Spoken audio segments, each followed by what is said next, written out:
나눌 말씀은 집사 직분입니다. 사실은 지난주에 제가 지난주부터 이제 디모데 후서를 지금 데살로니가 후서를 우리가 지금 생각하고 있는데 주중에 제가 이제 말씀을 준비하다가 이번 주는 집사님이 임명하는 주간이니까 교회에서 직분이 뭔지 한번 이참에 한번 또 생각하고 가는 게 좋겠다 생각을 해서 멈췄습니다. 그래서 다음 주는 자연스럽게 데살로니가 후서 2장 다시 한번 더 읽어오시고 묵상하면 좋겠습니다.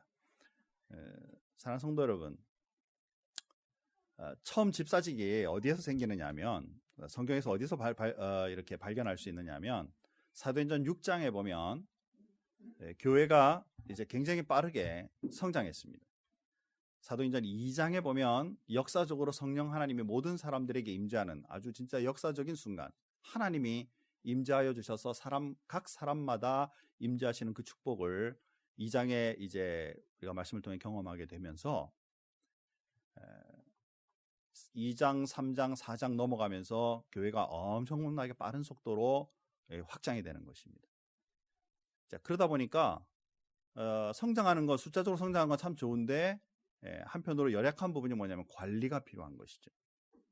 이 사이에 문제가 생겼어요. 무슨 문제가 생겼냐면 이 교회가 당시에는 지금처럼 사회보장제도가 없으니까 사람들이 힘들고 어려운 사람들, 가난한 사람들, 특별히 과부들은 생활하기가 너무 어려운 거예요. 그러니까 교회들이 이것을 보고 이제 이 과부들을 도와서 생활할 수 있도록 이렇게 지원하는 일을 교회가 시작했어요. 이제 그런데 문제는 뭐냐면 히브리파, 즉 이스라엘 주변에 살고 있던 사람들은 이 과부들은 지원을 받는데 별 어려움 없이 잘 받는데 헬라파, 즉 저 다른 지역에서 온 유대인들의 과부들은 자꾸 생활의 그 구제에서 빠지는 거예요. 그러니까 교회 안에 불평이 생기기 시작했어요. 당연한 일이죠. 또 한편으로 생각해 보면 사실은 뭐 구제 안 준다 그래서 뭐라 그럴 수는 없는 일인데 사실 또 이미 주어지고 있는 일에 자신들이 빠진다는 것은 상당히 섭섭한 일이죠. 그래서 이것이 불평이 일어나면서 교회가 이제 조금 어려워졌죠. 자, 이때 이 어려운 문제를 오히려 교회를 든든히 세우는 일에 바꾸는 일을 하게 되는데 그것이 바로 집사를 세우는 일입니다. 그래서 구제하는 일들을 교회 내부를 관리하고 교회에 구제하는 일들을 중점으로 그 사명을 감당할 수 있도록 세운 것이 바로 집사직이고 그렇다 그래서 교회 내부만 관리하고 복음을 전하고 하는 일은 안 하느냐? 그렇지 않다라는 거죠. 다시 말해서 원래 모든 성도들은 복음을 전해야 되는 게 맞고 거기에 이제 특정 직분의 일들을 감당하기 위해 집사직을 세우게 되는 것이다라는 거죠. 7분의 집사를 세우게 됐는데 여러분 우리가 이제 6장, 7장 이렇게 넘어가다 보면 빌립 집사는 하나님의 부르심을 받아 집사임인데도 불구하고 에디오피아 네이시에게 복음을 전하고 사마리아 성에 들어가 복음을 전하는 모습이 나오죠. 또 스데반 집사는 복음을 전하다가 유대인들에 맞아 죽는 일이 생긴다고 말이죠. 내부 관리가 목적이니까 우리 집사들은 앉아서 내부 관리만 하면 되지라고 생각하겠지만 초대교회의 성도들은 내부 관리만 하는 것이 신앙생활이 아니라 기본적으로 하나님의 일 내부 관리를 하면서도 복음을 전하는 하나님의 일을 동시에 감당했던 걸 보게 된다는 것이죠. 자, 사랑하는 성도 여러분, 자, 이러한 집사의 직이 이제 오늘 읽은 디모데 전서 3장에 보면 집사 직분에 대하여 좀 더 구체적으로 이런 분을 세워라 이렇게 말씀하고 있어요. 7가지나 되기 때문에 하나씩 설명하면 아마 오늘 몇 시간 가겠죠. 그래서 굉장히 빠른 속도로 넘어가도록 하겠습니다. 자, 첫 번째는 오늘 읽은 본문에서 보니까 정중한 사람, 즉 영어로 보면 존중을 받을 만한 가치가 있는 그 사람을 세워라 이렇게 표현을 합니다. 존중한다라는 것은 내가 먼저 존경해야 존경을 받죠. 그렇죠? 그러니까 남들에게 나 집사니까 한번 섬겨봐 이런 사람이 아니고, 그죠? 먼저 집사와 더불어 아무 상관없이 하나님 앞에 늘 섬길 줄 아는, 존경할 줄 아는 사람이 존경함을 받게 된다는 것이지. 오늘 우리 집사님들로 이제 직임을 받은 분들도 존중하고 존중을 받을 수 있는 그런 분이 되어야 되겠다라는 것입니다. 또 일구이연하지 마라. 한 입에서 두 말을 하지 마라. 교회 안에서 이게 참 어려워요. 여기 가서는 이 말하고 저기 가서는 저 말하면 결국에는 교회 안에 분란을 일으키게 되죠. 그래서 한결같이 같은 말을 할 수 있는, 그래서 모든 사람들이 연합하여 하나가 되는 일에 힘쓰는 직무자가 되어야 된다라는 것입니다. 뭐 당연한 일인데도 불구하고 교회 안에서 이런 분란이 자꾸 일어나는 것은 그만큼의 우리의 삶에 훈련이 필요하죠. 우리 집사님들로서는 복음에 사로잡힌 얘기들, 덕이 되는 얘기들을 하자라는 거예요. 뭐 이것에 대해서 설명할 일이 많은데 이 설명은 제자대학에 등록하시면 우리 토론하면서 같이 얘기할 수가 있을 거라 믿습니다. 한번 따라서 합시다. 덕이 되는 말을 하자. 내가 봤는데 말이지, 그 말 먼저가 아니고 이 말을 해서 덕이 될까 안 될까를 보면서 한 입에서 두 말 하지 않는 정확한 덕이 되는 말을 하는 사람이 되어야 되겠다라는 것이죠. 술에 임박히지 않는 사람, 다시 말해서 술에 중독되지 않는. 자, 그런데요, 목사님 여기에 술 마시지 말라는 말은 없잖아요. 그냥 입만 안 박히면 되잖아요. 웃는 분들 많은 거 보니까 좀 의심스러워요. 사랑하는 성도 여러분, 우리 이때 당시에 지금 이 말씀을 받는, 지금도 마찬가지인데 중동 지역은 이 포도주나 이런 것들이 굉장히 생활 문화로 이미 자리를 잡고 있어요. 그렇기 때문에 이스라엘 사람들은 또 중동의 사람들은 술을 같이 이렇게 음식을 같이 첨부하게 되어 있고, 특별히 물이 많지 않기 때문에 또 이런 술 문화가 같이 움직일 수 있죠. 그런데 성경에 보면 경건한 나실인 같은 경건한 일들은 하나님 말씀에 아예 술 입에 대지 마라라는 얘기를 해요. 그렇죠? 문화에 그렇다 할지라도 정말 경건한 하나님의 일꾼으로 설 때는 술을 마시지 않는 것으로 성경에도 말하고 있을 뿐만 아니라, 특별히 이 술은 원하든 원하지 않든 실수하게 만든다라는 것이죠. 그래서 특별히 하나님의 일꾼으로 서는 분들이 조금이라도 과도하게 마셔 실수를 하게 되면 본인도 부끄러운 일이지만 하나님께 영광이 되지 않는다라는 것이죠. 그래서 이제 우리 그 하나님의 일꾼으로 서는 분들은 이 술에 대해서 가장 조심하자. 근데 우리 한국 문화에는 조금 달라요. 한국 문화는 술을 기독교인들은 아예 안 마시는 거로 되어 있어요. 젊은이들은 가로 열고 정말 그럴 수 있겠죠. 근데 사실은 우리 한국 문화에서는 이 기독교인들은 술을 안 마시는 게 역사가 깁니다. 선교사님들이 우리나라에 들어와 가지고 이렇게 이제 복음을 전하러 다니다 보니까 한국 사람들이 너무 술에 취해 있는 거예요. 에이, 목사님 이 서울 시내 돌아다녀봐도 술 취해가지고 움직이는 사람 별로 없는데요. 정말 그럴까요? 지금으로부터 100년 넘어가고요. 지금 시골에 여러분 기회가 있어서 여러분 친척이나 일가 친척들이 계신 곳에 가보세요. 많은 분들이요 지금도 술을 많이 마셔요. 그래서 거기에 술에 찌들어 이렇게 움직이는 사회의 구조를 보면서 선교사님들이 이거 안 되겠다. 요즘도 우리 한국 학생들 이 근처에서 보고 있으면 담배 많이 피더라고요. 한국 사람들 담배 많이 피죠. 그때도 담배를 많이 폈어요. 그래서 선교사님들이 오면서 다른 건 몰라도 우리 한국이, 대한민국이, 그때는 대한민국이 아니겠죠. 우리 조선이 이 술과 담배를 너무 하다 보면 이 나라 망가지겠다라는 생각을 선교사 입장에서 한 것입니다. 그래서 들어와서 제일 먼저 그리스도인들에게 먼저 그 얘기를 한 겁니다. 우리가 나라를 사랑하고 우리 국민들 스스로를 생각하고 건강을 생각하고 그리스도인의 표본을 생각한다면 금연 그리고 금주 이것을 실천합시다. 그때부터 오랜 기간 동안 예수 믿는 우리들은 술을 마시지 않고 담배를 피지 않는다라는 것으로 이렇게 활동을 해왔어요. 그러다 보니까 예수 안 믿는 사람들도 예수 믿는 사람들은 안 하는 것으로 알고 있는 거예요. 어떤 분들은 제가 여기 우리 어스틴에 있을 때도요 직접 경험한 일인데, 예수 믿으시죠? 그러니까 저는 아직 담배를 못 끊어서요. 그죠? 속으로 담배 못 끊는 것과 전도는 다른데, 그분들은 이미 그런 얘기를 들으면서 내 딴 건 내가 가서 그냥 기독교의 그 순찰을 따라가겠는데 이 담배 끊는 건 내가 지금 힘드니까 괜히 부끄러운 그리스도인 되면 어떡하나라는 두려움이 있는 거죠. 이게 반작용이 별로 좋진 않아요. 그런데 기독교인들이 먼저 가가지고 야, 술 한잔 하자. 기독교인들이 먼저 이렇게 되면 이제 어떻게 되겠어요? 안 믿는 사람들은 뭐야? 제 예수님이 맞아? 이런 현상이 우리 문화에는 있다라는 것이죠. 사랑하는 성도 여러분, 제가 일부러 지금 짧게 마신다 그랬는데 또 길게 얘기했어요. 젊은 우리 그리스도인들이 이런 술 문화에 흔히 노출될 수 있거든요. 그때 여러분들의 심정, 나는 그리스도인으로서 어떤 마음 가지고 나는 술을 마시지 않겠다. 또는 여러분들이 또 어쩔 수 없이 술을 마신다 할지라도 정말 이 술에 대해서 여러분의 믿음과 신앙을 잘 정리하고 주님 앞에 살아가는 그리스도인이 되어야 되겠다라는 것이죠. 특별히 지금 집사로서 하나님의 직무를 받는 자들은 이 술에 대해서 말씀에 말씀하는 것처럼 이 정확한 믿음을 가지고 주님 앞에 서는 직무자가 되라라는 것입니다. 자, 그다음에 네 번째로 보는 것은 더러운 일을 탐하지 않는다.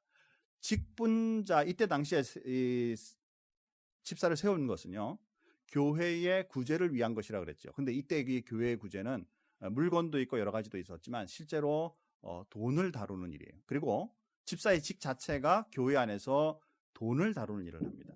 모든 성도님들이 헌금을 하면, 하나님 앞에 헌금을 하면 이거를 목사님이 앉아가지고 이거 얼마가 들어왔냐 이러지 않아요. 어떤 분들은 오해하더라고요. 헌금 다 받으면 다 목사 거 아니냐 뭐 이렇게. 다행히 웃는 편이 없어서 다행입니다. 그죠? 정말 그렇게 안 믿는 사람들은 그렇게 생각하더라고요. 근데 헌금이 다 모여지면 집사님이 이제 그것을 관리해서 그 다음에 우리 재직회 집사님들의 모임에 보고를 하고, 그리고 그것에 대하여 이 헌금을, 귀한 헌금을 어떻게 쓸 것인가를 결정하고 움직이는 것이 바로 집사의 직이에요. 그러니까 이때 당시에도 흔하게 이 물질을 통해 자기 거로 착복하는 대표적인 케이스가 가룟 유다, 예수님의 직무를 맡았던 가룟 유다가 성경에 직접 돈을 빼먹었다 이런 말은 없지만 그 유사한 표현들이 나오죠. 즉 하나님의 일을 하면서도 자기 이익을 취하는 이런 일들을, 인간이기 때문에, 죄성을 가진 우리이기 때문에 그런 것에 노출되어 있으니까 이러한 이익을 탐하지 않는 그런, 또 세상 속에서도 뭐 아무런 방법이려나 무조건 돈 벌면 돼라는 이런 방식이 아니라 깨끗하고 정결하고 주님을 의탁하는 방법으로 이 물질에 대한 마음을 가지고 있는 사람이 직무자가 되어야 된다라는 것을 말씀하고 있는 거죠. 자, 그리고 믿음의 비밀을 가진 자, 요거는 성경을 돌아가서 다시 한번 보기 바랍니다. 8절 말씀, 9절 말씀 한 목소리로 다 같이 한번 다 같이 9절 말씀, 3장 9절 말씀 한 목소리로 같이 한번 크게 읽겠습니다. 깨끗한 양심에 믿음의 비밀을 가진 자라야 할지니. 저를 한번 보시죠. 집사님이 되었는데 양심이 별로 좋지 않아. 그렇죠? 그런데도 말은 예수를 믿는다고 이렇게 얘기를 합니다. 그러면 예수를 믿는 사람들 사이에도 그렇겠지만 만약에 예수를 안 믿는 사람들이 그런 모습을 보면 어떻게 생각하겠어요? 야, 저 사람 저런 양심 가지고 어떻게 예수 믿는다고 할 수 있지? 그죠?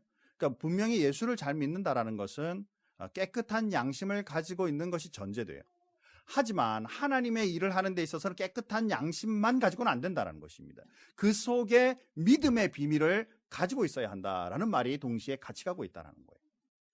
사랑하는 성도 여러분, 우리가 생활 속에서 안 믿는 사람도 깨끗한 양심을 가지려고 많이 노력을 합니다. 하지만 그 속에 누구도 알 수 없는, 그래서 이것을 믿음을 비밀이라고 말하고 있는 거예요. 영어로 보니까 깊은 하나님을 향한 신뢰, 이거는 보여줄 수가 없는 것이죠. 저 사람 저런 상황인데도, 어쩌면 죽음을 앞두고 있는 상황인데도 왜 저렇게 미련할 만큼 신실한 양심을 드러내는 거지? 그 마음에 하나님을 신뢰하는 깊은 믿음이, 비밀이 있기 때문에. 그렇기 때문에 안 믿는 사람들 입장에서 보면 저 사람 뭘 믿고 저렇게 죽음을 각오하고서라도 저 말을 하는 걸까? 그 비밀이 될 수밖에 없다는 것이죠. 우리 직무를 맡는 우리 집사님들은 이 마음을 가지고 주님 앞에 직무를 받아야 한다라는 것입니다. 자, 그리고 이제 책망할 것이 없어야 된다. 이 말씀도 같이 한번 읽어보기 바랍니다. 그 밑에 10절 말씀 또 한 목소리를 같이 한번 또 보십시다. 다 같이 읽겠습니다. 이에 이 사람들을 먼저 시험하여 보고 그 후에 책망할 것이 없으면 집사의 직분을 맡게 할 것이요. 아멘. 제가 앞에다가 시험이란 이 스페이스상 시험이란 말을 뺐는데, 먼저 집사직을 주기 위한 시험의 기간을 거쳐야 한다라고 얘기를 하고 있어요. 그리고 그것으로 인해 책망할 것이 없어야 한다라고 얘기를 합니다. 묵상을 해봤어요. 뭘 도대체 우리 집사님들이 되기 위해서 시험을 할까? 뭘 시험을 해야 되나? 그렇죠?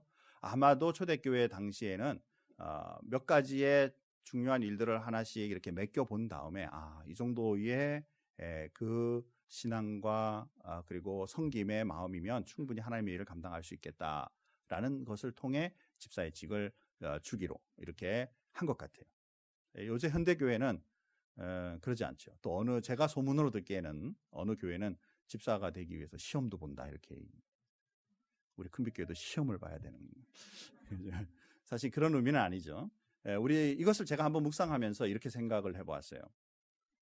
지금 성경에 나오고 있는 집사의 직은요, 안수 집사를 얘기합니다. 그래서 처음에 7 집사를 뽑은 다음에 그들에게도 안수하는 안수의 장면이 나와요.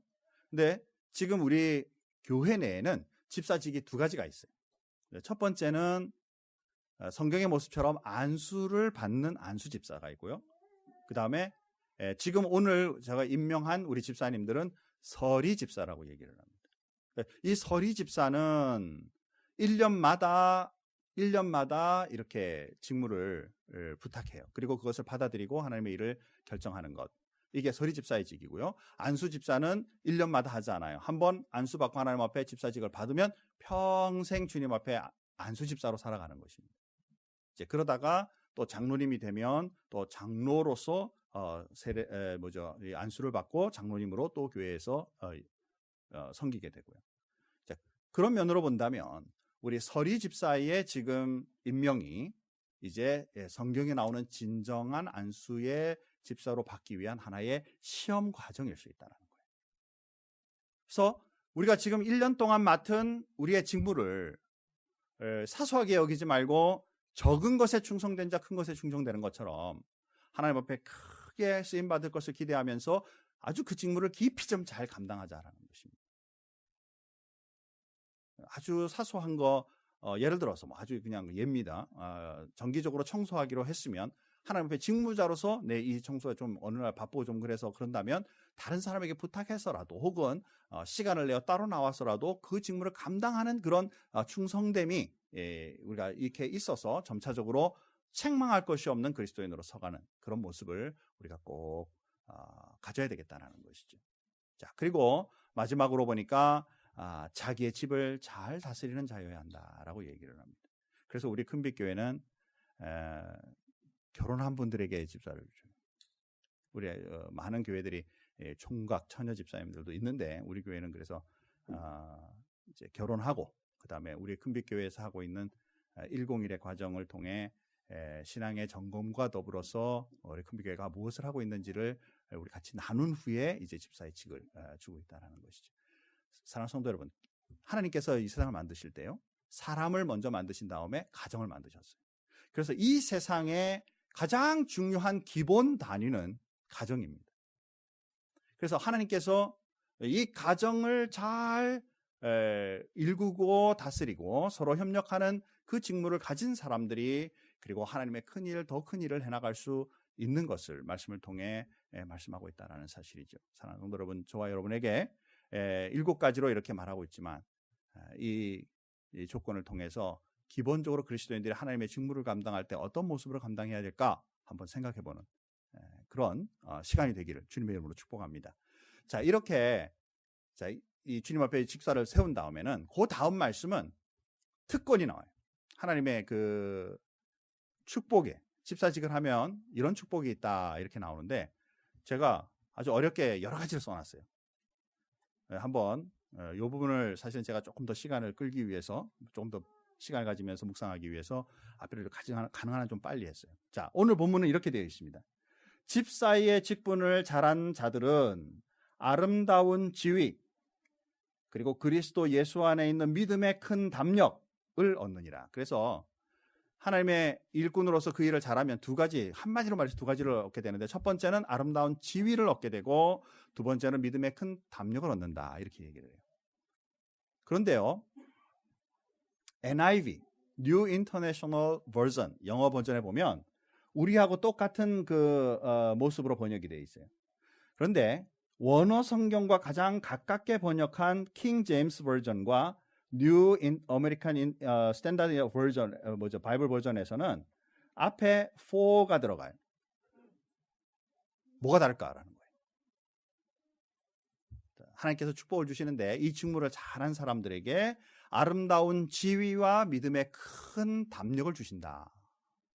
자, 그런데 밑에 킹 제임스 버전과 뉴 NASB를 보시면 요거를 원문에 가장 가깝게 번역을 해보면 이렇게 됩니다. 자, 다시 한번 요 본문을 읽어봅시다. 앞에 왜냐하면이라는 for를 기준으로 해서 번역을 보면 이렇게 됩니다. 같이 한번 읽어볼까요? 왜냐하면 잘 봉직하는 자들은 자기를 위하여 아름다운 지위와 그리스도 예수 안에 있는 믿음의 큰 담력을 얻고 있기 때문입니다. 에이, 목사님, 뭔 말인지. 근데 이게요, 좀 생각해 볼 필요가 있다는 것이죠. 하나님이 주신 특권, 그러면 우리는 뭘 생각하냐면요, 이래요. 간단하게 말하면 이런 겁니다. 예수 잘 믿고 집사 잘해라. 네가 너 부자 되게 만들어줄게. 근심 걱정 없게 해줄게. 건강 언제나 건강하게 해줄게. 뭐 이러면 우리는 심플해요, 그죠? 그냥 간단하게 그냥 아멘. 집사님 잘하면 하나님 축복 주시는 거지. 그런데 생각보다 본문이 그렇게 나가고 있지 않다라는 거예요. 자, 다시 돌아갔어요. 원래 우리 본문에 있는 것을 보면 왜냐하면이라는 단어가 없습니다. 7가지의 말씀하셨던 이런 직무를 잘할 수 있는 자를 세워 집사를 세워 일하게 하라. 집사의 직분을 잘한 사람들은 아름다운 지위와 큰 담력을 얻는다. 굉장히 개인적이에요. 하나님 일을 잘하면 그 잘한 사람에게는 아름다운 지위와 그리고 큰 담력을 하나님 주신다. 이렇게 이제 생각을 할 수 있어요. 그러면 이제 우리는 이 지위가 뭐냐? 근데 이 지위가 우리만 고민하는 게 아니고요. 신학자들이 많은 고민을 합니다. 이 지위가 뭘까? 아름다운 지위. 그러니까 어떤 분은 집사 다음에 장로가 되고 감독이 되고 하는 이렇게 한 칸씩 올라가는 것이 지위일 거다 이렇게 생각을 합니다. 그런데 여러분, 교회 안에 지위는 계급이 아니에요. 이해하시죠? 목사님은 여러분 평신도보다 높죠? 하나님 앞에. 되게 섭섭하네요. 아멘 하셨어야 되는데. 그죠? 우리 평신도보다 집사직을 받은 사람이 더 높죠?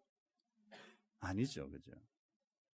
우리는 저도 마찬가지고 여러분도 마찬가지고 집사님도 마찬가지고 장로님도 마찬가지고 권사님도 마찬가지고 모두 다 하나님 앞에서의 동등한 하나님의 자녀요 일꾼이에요. 하나님의 일을 위하여 부름을 받아 그 직무를 감당하는 것이 바로 이 직분이지 신분 상승이 아니다 그 말이에요. 그래서 예수 좀 믿고 어느 선 되면 집사가 돼야 된다라고 생각하는 뭔가 하나 좀 한 단계 올라가야 된다라고 여기는 이런 지금 사회 풍토를 우리가 가지고 있는 것, 이거 옳지 않아요.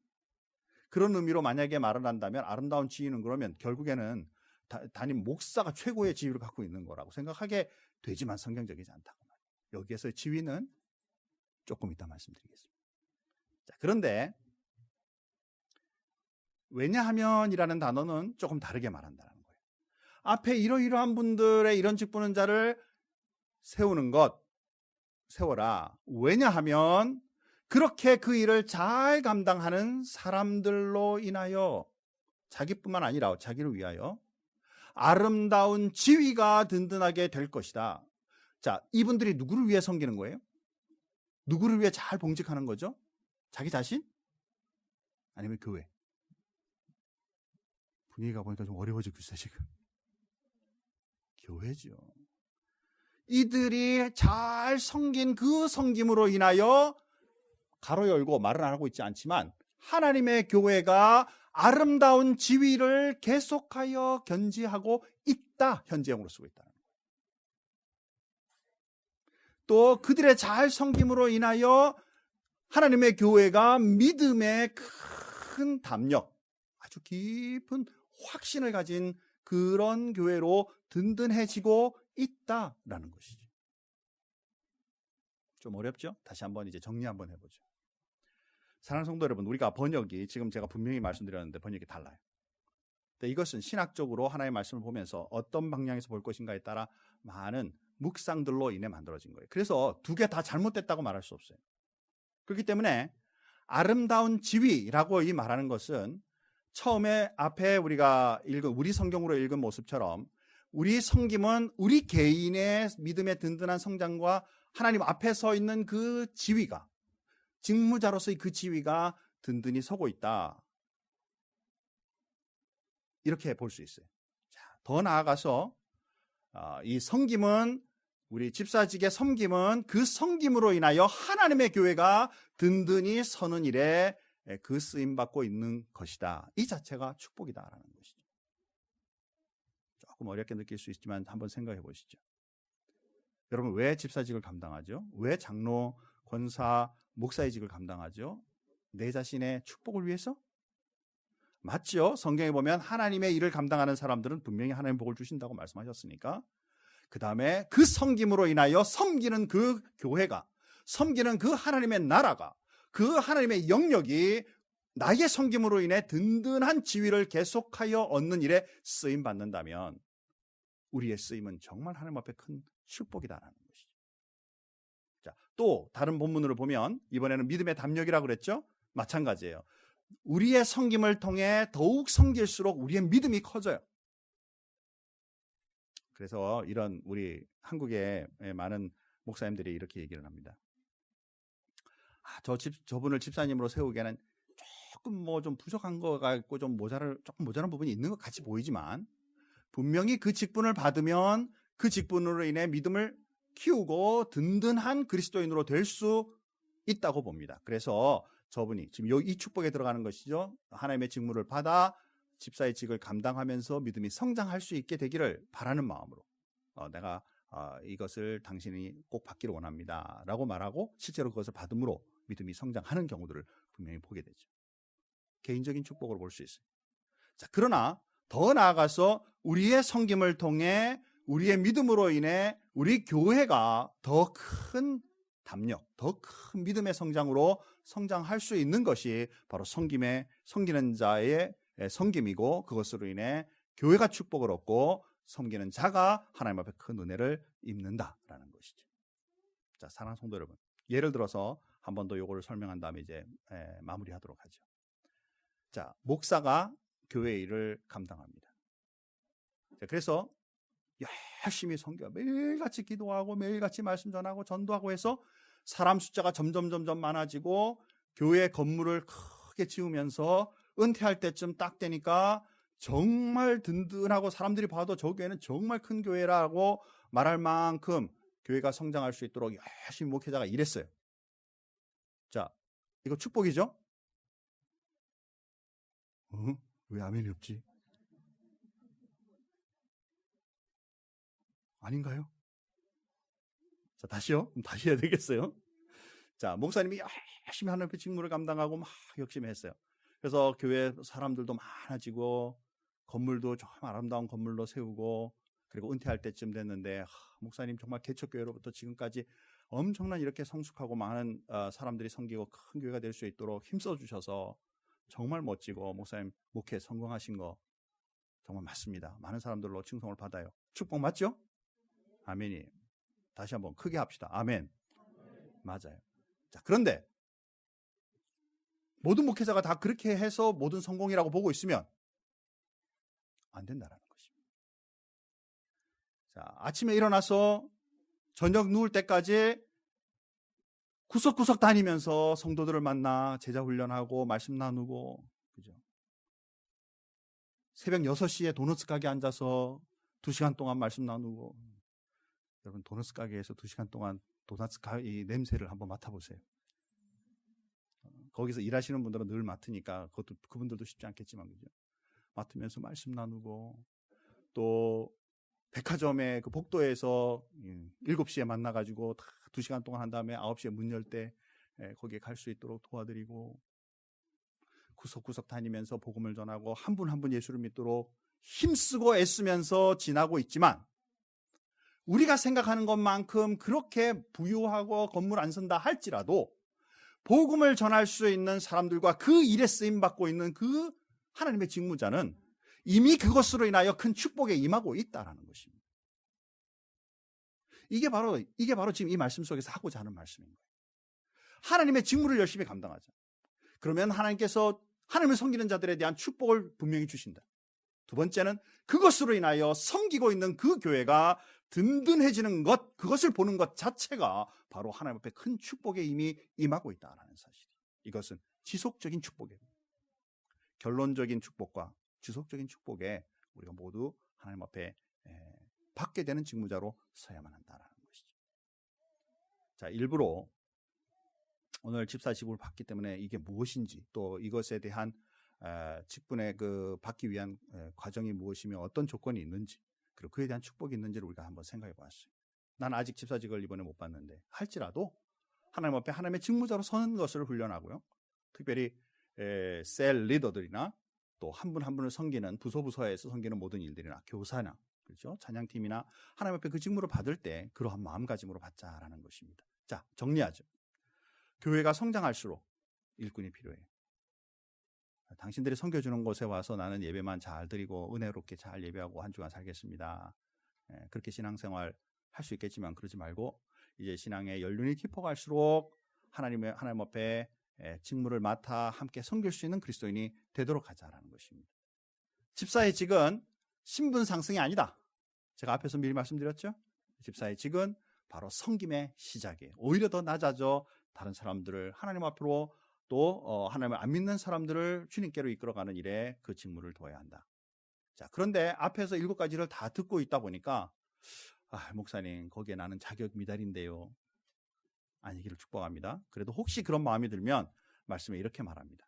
자, 디모데전서 1장 12절 말씀 좀 작지만 한번 크게 한번 같이 한번 읽어보십시다. 나를 능하게 하신, 시작. 나를 능하게 하신 그리스도 예수 우리 주께 내가 감사함은 나를 충성되이 여겨 내게 직분을 맡기심이니. 나의 부족 부분을 보지 말고 난 정말 부족한데 하나님 나를 불러주셨다 라는 부르심에, 나에게 이 직분을 맡겨주셨다라는 이 맡기심에 여러분의 마음을 먼저 둘 수 있기 바랍니다. 그래서 이제 하나님의 일을 감당할 때는 나를 보면서 일을 감당하는 게 아니에요. 내 연약한 부분을 채워주시는 하나님의 은혜를 기대하며 신앙생활하는 거예요. 자, 이 마음을 꼭 가지시기 바랍니다. 자, 두 번째는 뭐냐면 내 능력으로 하지 않고 성령님의 능력으로 한다라는 것이죠. 자, 빌립보서 4장 13절 말씀 다 같이 한 목소리를 같이 한번 읽겠습니다. 내게 능력 주시는 자 안에서 내가 모든 것을 할 수 있느니라. 아멘. 많은 우리 신앙생활을 감당하는 분들이 섬기다 보면 지쳐요. 지치다 보면 내 힘으로 하려고 하던 그런 것 부분에 대해서 결국에는 내가 지치게 되면 일을 놓게 됩니다. 그렇게 하지 말고 내가 지치고 힘들고 연약한 부분들을 하나님 늘 나에게 능력을 허락해 주셔서 하나님의 일의 직무자로 하나님의 일이 주님 앞에 든든히 설 수 있도록 하나님 나를 도와주십시오라는 주님을 의탁하고 신뢰하는 믿음으로 주님 앞에 서가자. 그러다 보니까 이 직무를 끝날 때쯤이면 내 믿음이 더 주님 앞에 성장되어 있는 모습을 보게 되죠. 자, 마지막으로 우리 서로 존중하는 그런 신앙생활을 하자. 우리 오늘 집사님 받은 분들 중에 굉장히 나이 어린 분도 있어요. 지금 언니 오빠들 야 이렇게 부르지 마시고 누구야 이렇게 부르지 마시고 교회 안에서만큼은 집사님 이렇게 불러주시기 바랍니다. 답이 없네요. 아멘. 제가 만 30에 목사 안수를 받았어요. 그런데 평생 제 어머니가 제가 이제 목사 되는 것을 기대하시고 이제 아들을 이렇게 성장시켜 오시는데 목사 안수를 딱 받고 나니까 우리 어머니 돌아가시는 그날까지 김대영 목사 이렇게 부른 적이 없었어요. 어이 대영아 일로 와봐 이렇게 부른 적이 없어요. 반드시 그 뒤에는 김 목사님, 어머니가 자녀에게 하나님의 직무자로 서 있는 그분을 바라보면서 서로 존중하고 그 명칭을 높여주는 것은 정말 중요한 일입니다. 우리 집사님들도 또 집사가 되었다 그래서 뭐 자기가 높아진 양 행동하면 안 되는 거 당연하게 한 것처럼, 사랑하는 성도 여러분, 개인적으로 있을 때는 서로 이름 부를 수 있고 하지만 하나님의 일을 감당할 때는 서로 존중해주는 축복이 우리 큰빛교회에 꼭 있기를 주님의 이름으로 축복합니다. 우리 다 같이 한번 기도하겠습니다. 하나님 감사합니다. 오늘 새로이 새 직분을 맡을 수 있도록 하나님 인도해 주시고, 말씀을 통해서 하나님의 직무자가 어떤 일을 해야 하며 어떤 조건에 있는지를 우리가 한번 생각해 보았습니다. 하나님, 정말 주님 앞에 받은 이 직분을 잘 감당하는 주님의 일꾼들이 되게 하여 주시고, 나를 바라보고 주변의 환경이나 여건들이나 혹은 그 일로 인해 일어나는 부작용들을 바라보면서 난 이런 것 때문에 맡은 거 아니야 라는 마음으로 툭툭 던져버리는 그런 신앙생활 하는 것이 아니라, 하나님께서 나를 충성되이 여겨 나에게 이것을 맡기셨으며 내 능력과 더불어 하나님의 크신 은혜, 성령님의 크신 능력으로 감당하기를 원하신다는 것을 깨닫게 하여 주심으로, 우리가 이 일들을 잘 감당함으로 많은 주변의 사람들이 예수님을 믿고 하나님을 알아가게 하시고 교회가 성장하게 하여 주시고, 또한 본인 스스로가 하나님 앞에 든든히 믿음과 그 확신이 담대함이 서갈 수 있도록 하나님 축복하여 주심으로, 전체적으로 모든 일이 성장하고 주님의 은혜에 이르는 축복이 될 수 있도록 하나님 인도하여 주옵소서. 우리 큰빛교회가 이 지역과 세상 세계를 향해, 복음을 향해 그 복음으로 주님의 사랑과 그 은혜로 성겨갈 수 있는 귀한 교회로 잘 성장할 수 있도록 인도해 주시기 원하오며 예수님의 이름으로 기도합니다.